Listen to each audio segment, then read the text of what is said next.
सभी दर्शकों को बहुत बहुत नमस्कार प्रणाम। मैं गुरु विमल स्वागत करता हूं आपका दिव्य भारत फाउंडेशन के आज की चर्चा में। और आज की चर्चा का विषय रहेगा परिवार। परिवार, परिवार के लोग, परिवार का रहन सहन, वास्तविक परिवार क्या होता है, इस पे हम चर्चा करेंगे, बात करेंगे। क्योंकि ये टॉपिक, ये विषय बहुत ही गंभीर विषय है आज के समय में खासकर। तो इस समय ज़रूरत है समाज को इस विषय पर चर्चा करने के लिए, इस विषय पर जानने के लिए। तो शुरू करते हैं आज की चर्चा। चर्चा का विषय जो कि परिवार है। परिवार का मतलब क्या समझते हैं आप लोग? परिवार, एक बात हमें नहीं भूलना चाहिए। तो परिवार तभी है जब परिवार में माँ बाप हैं, भाई बहन हैं, हस्बैंड वाइफ हैं, बच्चे हैं, दादा दादी हैं। इन सब लोगों के मिलने से परिवार बनता है। ठीक है। अगर आपके परिवार में सारे लोग मौजूद हैं तो मुझे लगता है कि उनको संगठित करके एक साथ रहने की जो प्रक्रिया है और रहने की जो संस्कृति है वही परिवार कहलाती है। जो कि वास्तविक समय में, वर्तमान समय में, आज के समय में लोग इसको नहीं समझ पा रहे हैं और परिवार को भूलवश तोड़ देते हैं। कोई अपने भाई से अलग होकर रहने लगता है, कुछ बच्चे अपने माँ बाप की बातों से नाराज होकर के अलग रहने लगते हैं। जब ये परिवार के सदस्य अलग अलग हो जाते हैं तो वास्तव में परिवार नहीं रह जाता। परिवार का मतलब ही है कि परिवार में आप माँ बाप, भाई बहन, पति पत्नी, पिता पुत्र सभी साथ रहें, तभी परिवार कहलाता है। परिवार में सबका साथ रहना क्यों ज़रूरी है? और माँ बाप को अलग करके क्या परिवार नहीं है? पत्नी है, पति है, बच्चे हैं, माँ बाप को अलग कर दिया है तो क्या परिवार है? नहीं, परिवार नहीं है। क्योंकि परिवार सभी के मिलने से परिवार बनता है। उसमें से कुछ सदस्यों को आप अलग करके अगर रहना शुरू कर देते हैं तो मेरी नज़र में, मेरी राय में परिवार नहीं है। और परिवार में साथ रहना क्यों ज़रूरी है? कुछ एग्जाम्पल के तौर पे इसको समझने का प्रयास करेंगे। आपने देखा होगा एक चित्रकार एक पेंटिंग बनाता है। पहले वो स्केच तैयार करता है। स्केच तैयार करने के बाद वो विभिन्न रंगों का प्रयोग करके उस पेंटिंग को, उस चित्र को उसके वास्तविक रूप में ले आता है। और आपको उस चित्र को देख करके ही उसकी वास्तविकता का आभास होता है। तो उसमें से अगर हम, जो कि विभिन्न प्रकार के कलर यूज किए गए हैं, रंगों का प्रयोग किया गया है, अगर उन रंगों में से एक रंग, दो रंग निकाल दिए जाएं तो क्या वो पेंटिंग वास्तविकता को बता पाएगी? क्या वो वास्तविक दिख पाएगी? क्या आप कहेंगे कि ये उन दो रंगों को निकालने के बाद भी पेंटिंग उतनी ही सुंदर और उतनी ही सजीव और उतनी ही ओरिजिनल प्रतीत होती है? नहीं, कभी नहीं। इसी प्रकार से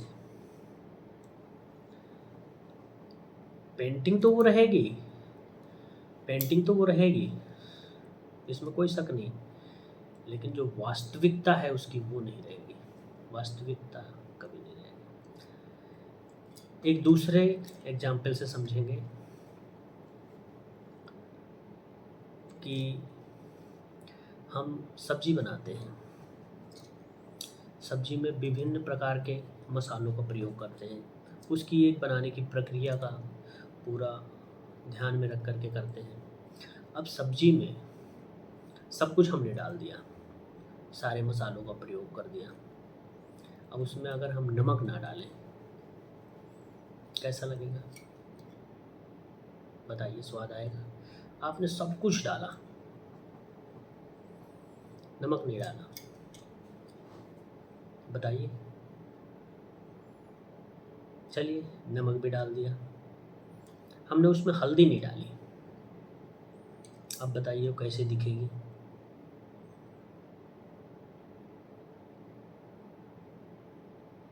इसी प्रकार से परिवार भी है। अब परिवार में आप कहोगे आजकल शहरों में परिवार क्या मान लिया गया है कि पति पत्नी और बच्चे बस। नहीं, ये परिवार नहीं है।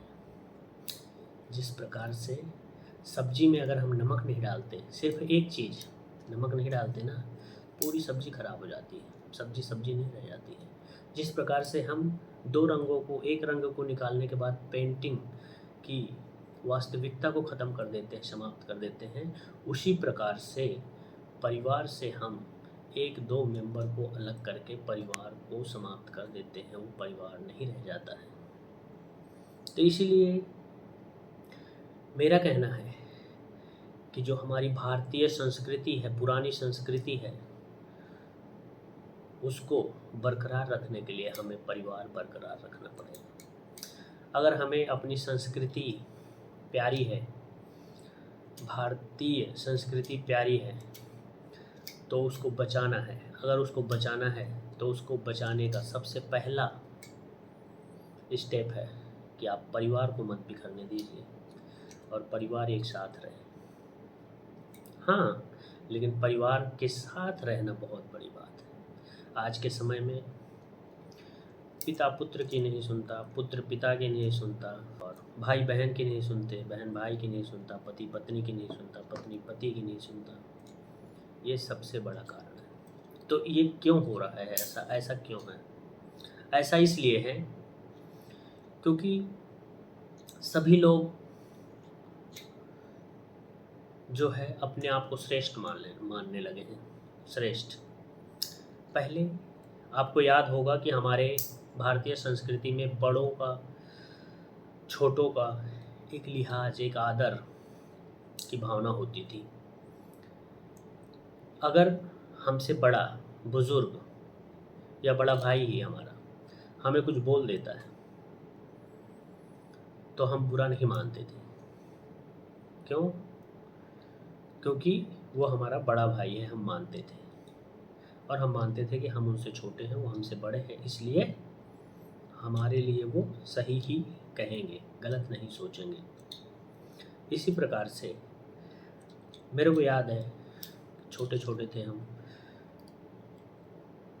ननिहाल में रहा करता था मैं, मेरे नाना नानी जी के यहाँ रहा हूँ मैं काफ़ी दिनों तक। मेरे नाना नानी जी एक शब्द जो बोल देते थे, परिवार का कोई व्यक्ति उसको टाल नहीं सकता था।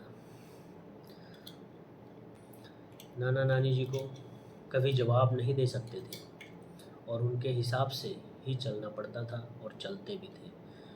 और जब तक वो जीवित रहे इतना बढ़िया परिवार चला, इतना अच्छा रहन सहन रहा कि अब हम याद करते हैं उन चीज़ों को। तो अब हमने ये तो जान लिया कि परिवार क्या है और परिवार के साथ रहना क्यों ज़रूरी है। अब बात आती है कि परिवार के साथ रहना या बड़े परिवार के साथ रहना आज के समय में संभव नहीं है। गाँव में तो लोग फिर भी आज भी रह रहे हैं, पर शहरों में बहुत ही मुश्किल है। तो अगर ऐसी कंडीशन बनती है, ऐसी सिचुएशन बनती है कि आपका बहुत बड़ा परिवार है और आपको एक साथ रहना मुश्किल है, एक साथ नहीं रह सकते हैं, तो मैं ये कहना चाहूँगा कि आप कितना भी छोटा परिवार कर लें, लेकिन शहरों के लिए भी बोल रहा हूँ कि माँ बाप को ज़रूर साथ रखें। उन्होंने आपको जन्म दिया है, उन्होंने आपको पाला पोसा है, तो माँ बाप, पति पत्नी और बच्चे, ये मिलकर कम से कम इतना छोटा परिवार तो बनाकर रखें। बहुत ही ज़रूरी है एक परिवार कहलाने के लिए, परिवार की वास्तविकता को बरकरार रखने के लिए, तो कम से कम हमें इतना तो करना है। और आपसे ज़्यादा कौन जानता है कि आपके माँ बाप ने आपके लिए क्या किया, उन्होंने किन हालातों में आपको पाला पोसा, पढ़ाया लिखाया, आपको इस लायक बनाया, वो आप भी जान सकते हो।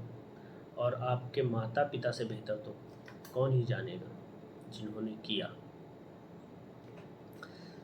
तो जब आप किसी लायक नहीं थे, जब आप छोटे थे, जब आप बालक थे, जब आपको कुछ नहीं पता था, तो आपके माँ बाप आपको जब पाल रहे थे, आपसे बहुत गलतियाँ होती थी।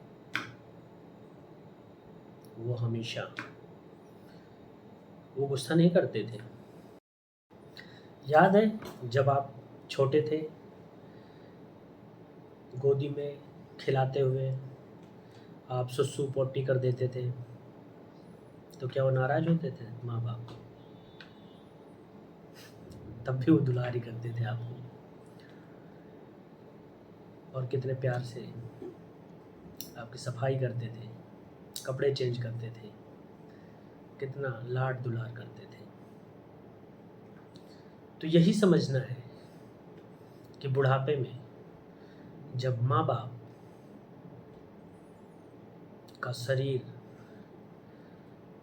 उस लायक नहीं रह जाएगा, उस हिसाब से नहीं चल पाएगा कि वो अपने आप सब कुछ कर पाए, तो माँ बाप की सेवा बच्चों को भी उसी तरह करना चाहिए जिस प्रकार से माँ बाप ने बच्चों की सेवा की थी। तब माँ बाप का कर्ज तो कभी नहीं उतार सकते, जो माँ बाप ने कर दिया है आपके लिए वो तो आप कभी नहीं कर सकते। लेकिन ये अगर बुढ़ापे में आप उनका सहारा बनते हैं, बुढ़ापे में आप उनकी सेवा करते हैं, बुढ़ापे में आप उनके लिए कुछ ऐसी चीज़ें करते हैं जो वो चाहते हैं, तो जो उन्होंने किया है उसके बदले कुछ तो आप उनको दे रहे हो। उन्होंने कुछ आशा रखी होगी, हर माँ बाप की आशा होती है। अपना जीवन लगा देते हैं माँ बाप बच्चे को सफल बनाने में, बच्चे को पढ़ाने में, बच्चे को बड़ा करने में। उनका सपना होता है मेरा बेटा ये बनेगा, मेरा बेटा वो बनेगा, जो कि शायद उस समय आपने भी वो सपना नहीं देखा होता। आपके बचपन में ही आपके माँ बाप देख लिया करते हैं और उसको पूरा करवाने के लिए भरपूर प्रयत्न करते हैं जिंदगी भर। तो अब बुढ़ापे में आपकी बारी है कि वही आपके देवी देवता हैं, वही आपके भगवान हैं, वही आपके महापुरुष हैं, तो उनके लिए थोड़ा सा कुछ करके कुछ तो कर्ज चुकाने का प्रयास कर सकते हैं। कर्ज तो कभी नहीं चुकाया जा सकता माँ बाप का, बट थोड़ा सा हम योगदान दें, अगर थोड़ी सी उनको खुशियाँ दें बुढ़ापे में, तो ये बहुत बड़ा परोपकार होगा। अब बात रही घर में सब लोगों का मिलजुल कर रहना, जो कि आज के समय में बहुत ही मुश्किल दिखता है। उसके लिए भी मैं ये कहना चाहूँगा, एक संत हैं, मोटिवेशनल स्पीकर हैं, प्रभु गौर गोपाल दास। उनकी स्पीच सुनी थी मैंने। उन्होंने इतना बढ़िया तरीके से अपनी स्पीच के द्वारा समझाया था कि परिवार को ऐसे मान लीजिए कि जैसे आप सब्जी बना रहे हैं। एक एग्जाम्पल दिया था उन्होंने, सब्जी बनाने के लिए अच्छी सब्जी बननी है, स्वाद आना चाहिए, खुशबू आनी चाहिए, अच्छे से पकना चाहिए। तो जब हम सब्जी बनाते हैं तो सबसे पहले क्या करते हैं, आग जलाते हैं, कढ़ाई रखते हैं, कढ़ाई में तेल डालते हैं। तेल डालने के बाद हम उसमें थोड़ा जीरा और सरसों का प्रयोग करते हैं सबसे पहले, तड़का लगाने से पहले। आप देखते हैं कि सब्जी जो बनानी है उसके लिए हमें गैस चाहिए, कढ़ाई चाहिए, तेल चाहिए, पानी चाहिए, हल्दी चाहिए, नमक चाहिए, मसाला चाहिए, मिर्च चाहिए, उसके बाद हरी सब्जी चाहिए, आलू चाहिए। सारे चीज़ों के मिलने से सब्जी तैयार होगी। अब इसमें हम अगर अधूरी चीज़ें डालेंगे तो सब्जी नहीं बन पाएगी, सब्जी तैयार नहीं होगी। तो इसी प्रकार से परिवार भी है। तो परिवार भी बिल्कुल सब्जी के बनाने के एग्जाम्पल से समझ में आ जाएगा आपको परिवार कि परिवार क्या है और परिवार क्या है। अब देखिए, कढ़ाई, गैस जला दिया हमने, कढ़ाई रख दी है, तेल तैयार हो गया है, पक गया है, तेल गरम हो चुका है। अब हमने उसमें सरसों डाला। जैसे ही हमने सरसों डाला, सरसों एकदम छन से एकदम पट पट पट पट पट पट पट पटाने लगती है, छनछनाने लगती है, तेल एकदम खौलने लगता है। आप देखते हैं तो ऐसे ही उसके बाद हम आलू डालते हैं या हरी सब्जी कटी हुई होती है उसको डालते हैं। जैसे उसको डालते हैं वो थोड़ा सा शांत करता है उसको। जो ज़्यादा फटफटा रहा होता है, वो खौल रहा होता है तेल, और सरसों जो उस पर फूट रही होती है, जीरा फूट रहा होता है, उस पर फटफटा रहा होता है, उसको वो थोड़ा सा शांत करता है। उसके बाद हम थोड़ा सा उसको गरम होने देते हैं, पकने देते हैं। जैसे ही हमने मिर्च डाला, तीखापन आया उसमें, उसके बाद हमने हल्दी डाला। हल्दी जैसी डाला हमने, उसका कलर, क्या सुंदर कलर आता है। हमने मसाला डाला, मसाले से स्वाद चेंज हो जाता है एकदम। मसाला डालने से पहले स्वाद कुछ और होता है, लेकिन मसाला डालने के बाद स्वाद आता है। इसी प्रकार से फिर हम पानी डालते हैं उसमें और उसको बढ़िया से पकने देते हैं, वो भी हल्की आंच पे। ये जो कॉम्बिनेशन है, आग पे कढ़ाई रखी हमने और उसमें तेल, सब्जी, मसाला, मिर्च, हल्दी, पानी, ये सब चीज़ें डाली और उसको एक नॉर्मल टेम्परेचर पे, एक धीमी आंच पे पकने दिया। तो इन सब के मिलने से जो वो सब्ज़ी बनती है वो वास्तव में सब्ज़ी होती है। अब इसी सब्ज़ी में से अगर नमक निकाल दिया जाए तो सब्ज़ी नहीं रह जाएगी, अगर हल्दी निकाल लिया जाए तो सब्ज़ी नहीं दिखेगी आपको, अगर मसाला निकाल दिया जाए तो स्वाद नहीं आएगा। ऐसे ही बिल्कुल हमारा घर, हमारा परिवार होता है। तो हमारा भाई बहन, पति पत्नी, माँ बाप, बच्चे, ये सब वही जो आपका सब्जी में अलग अलग मटेरियल थे, वही समझ लीजिए वही हैं। एक सरसों की तरह आपका बिहेव करता है, एक तेल की तरह गरम रहता है, एक आलू और सब्जी, जो हरी सब्जी है उसको डालने पे जो शांत करता है उसको, उस तरह का बिहेव रहता है।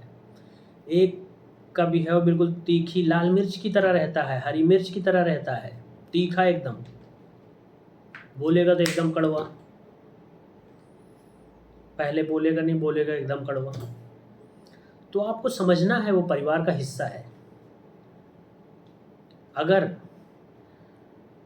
कोई ज़्यादा बोलने वाला, कोई कम बोलने वाला, कोई हंसी मजाक करने वाला, कोई सीरियस रहने वाला, यह कॉम्बिनेशन है। अगर ये कॉम्बिनेशन नहीं होगा तो परिवार नहीं चल सकता। अगर सारे गर्म हो जाएं, सारे लड़ने लग जाएं, सारे मिर्च की तरह हो जाएं एकदम, थोड़ा सा कुछ किसी ने बोला नहीं कि बस वो तीखी मिर्च की तरह लग गया, तो ऐसे परिवार नहीं चल सकता। तो सब एक से नहीं हो सकते। अगर परिवार का मतलब ही यही है, परिवार बनाना है आपको, तो सबके हिसाब से रहना पड़ेगा। कभी आपको कभी पति को पत्नी की सुननी पड़ेगी, कभी पत्नी को पति की सुननी पड़ेगी। बच्चे बोल रहे हैं तो बच्चों का भी समझना पड़ेगा। बच्चे बड़े हो रहे हैं, पढ़ रहे हैं, लिख रहे हैं, समझ रहे हैं। आज के बच्चे आपसे ज़्यादा एडवांस हो रहे हैं। लोग पहले के सोचना पड़ता है इंग्लिश बोलने के लिए, आज के बच्चे देखो क्या फर्राटेदार इंग्लिश बोलते हैं। तो हर जगह सीखने की और समझने की ज़रूरत है, मैनेज करने की ज़रूरत है। और ये नहीं सोचना है कि वो भैया तो हमारा ऐसा है, वो बहन तो हमारी ऐसी है, पत्नी तो मेरी ऐसी है, पति तो मेरा ऐसा है। जो भी जैसा है वो उसकी प्रकृति है। हमें संतुलन बना के चलना है, हमें मैनेज करना है, हमें सबके साथ चलना है, हमें ऐसे चलना है, हमें ऐसे रहना है कि हमें भी बुरा ना लगे और उन्हें भी बुरा ना लगे। तो थोड़ी सी बात हम उनकी सुन लें, थोड़ी सी कभी ज़रूरत पड़े तो हम भी सुना दें। तो तालमेल के साथ ही परिवार बनता है और तालमेल के साथ ही परिवार चलाया जा सकता है। तो छोटी छोटी बातों पे बुरा मानकर, लड़ झगड़ कर अगर हम अलग हो जाते हैं तो हम अपने परिवार को बिखेर देते हैं, तो हम अपने आप को कमज़ोर कर देते हैं। जब परिवार बिखरता है तो हम कमज़ोर पड़ते हैं, अकेले पड़ते हैं। एक एग्जाम्पल आपने सबने बचपन में शायद सुना होगा कि एकता में शक्ति है। कैसे? आप 6 पेंसिल उठाइए और उसको तोड़ने का प्रयास कीजिए, तोड़ पाएंगे? आपके लिए बहुत मुश्किल हो जाएगा तोड़ना। बट आप उन्हीं पेंसिल के बंच से एक पेंसिल सिंगल उठाइए और उसको कोशिश करिए तोड़ने की। आपको कोशिश भी नहीं करनी पड़ेगी और वो टूट जाएगी। इसी प्रकार से परिवार को अगर आप संगठित रखेंगे, के साथ रहेंगे, जोड़ के रहेंगे, तो आप मजबूत रहेंगे। अगर आप परिवार के साथ नहीं रहेंगे, परिवार को जोड़कर नहीं रखेंगे, अकेले रहना चाहेंगे, रहिए, रहेंगे, रह लेंगे, लेकिन आप मजबूत नहीं रहेंगे। तो इस चीज़ पर हमें ध्यान देना चाहिए और परिवार को हमेशा संभालने के बारे में सोचना चाहिए। परिवार को हमेशा संगठित करने के बारे में सोचना चाहिए। तो आज का टॉपिक परिवार पे था। काफ़ी बातें की हमने परिवार को संगठित रखने के लिए, परिवार में एक दूसरे का सम्मान करने के लिए, परिवार में एक दूसरे की वैल्यू क्या है। तो सबकी वैल्यू है, हमने एग्जाम्पल के द्वारा देखे। इसीलिए सबका बराबर सम्मान करना है, सबको अहमियत देनी है। आशा करता हूँ कि मेरे विचार आपको अच्छे लगे होंगे।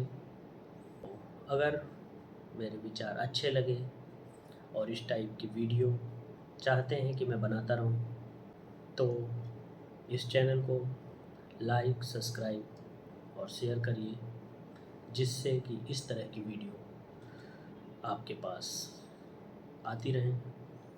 आप लोगों की राय बहुत ज़रूरी है, तो इस वीडियो पर कमेंट करके ज़रूर अपनी राय दीजिएगा, जिससे कि आपके विचारों से मैं अवगत हो पाऊँ और आगे आने वाले वीडियोज़ में, चर्चाओं में उसके मुताबिक सुधार कर पाऊँ।